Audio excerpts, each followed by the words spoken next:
আসসালামু আলাইকুম। আজ আমি আপনাদের সাথে শেয়ার করব আমার ঈদ এবং বৈশাখের একটি মিনি ব্লগ।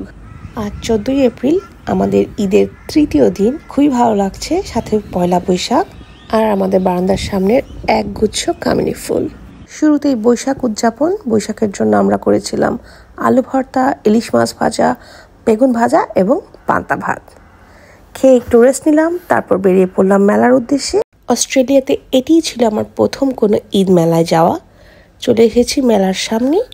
টিকিট কেটে আমরা ব্যান্ড পরে নিলাম।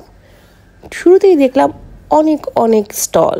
দেশীয় স্টলে ছিল ভরপুর, সাথে ছিল বাচ্চাদের ফেস পেইন্টিং, হেনা পেইন্টিং এবং জবের সন্ধান। সবচেয়ে বেশি ছিল বাচ্চাদের এই খেলনার দোকানগুলো। স্টল দেখতে দেখতে সন্ধ্যা গড়িয়ে এলো, সাথেই দেখলাম মানুষের প্রচণ্ড রকম ভিড়। মাঝখানেই ছিল মেন স্টেজটি। এরপরে আমি গেলাম একটি জুস স্টলে। এর পাশেই ছিল একটি কিউট কাপকেকের দোকান। এই দোকানটির বিশেষত্ব ছিল এটি মা ও মেয়েদের দ্বারা পরিচালিত হচ্ছিল। তারপর আমার কাছে ভালো লেগেছে এই ওয়াটার স্লাইডটি। এরপর আমরা চলে গেলাম টিকিট কাটতে ভাবছিলাম কোন রাইডে চড়া যায়। টিকিট হাতে নিলাম। বলে রাখি, এখানকার সমস্ত রাইডগুলো ছিল বাচ্চাদের জন্য।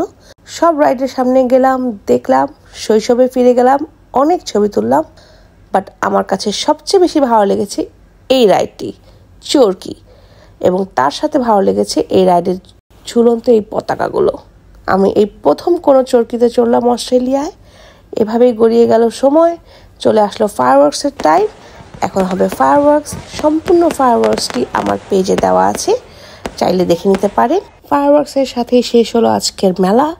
এখন আমাদের ভুরিভোজের পালা। ভুরিভোজের জন্য আমরা যাচ্ছি মাউন্ট ক্রাভার্ড, একটি টার্কিশ কাবাব স্টোরে। এই ছিল আমাদের ডিনার শেষে চলে গেলাম বিচে, একটু বিচের বাতাস খেতে। ব্লগটি কেমন লাগলো অবশ্যই আমাকে কমেন্টে জানাবেন। ভালো থাকবেন, সুস্থ থাকবেন। আল্লাহ হাফেজ।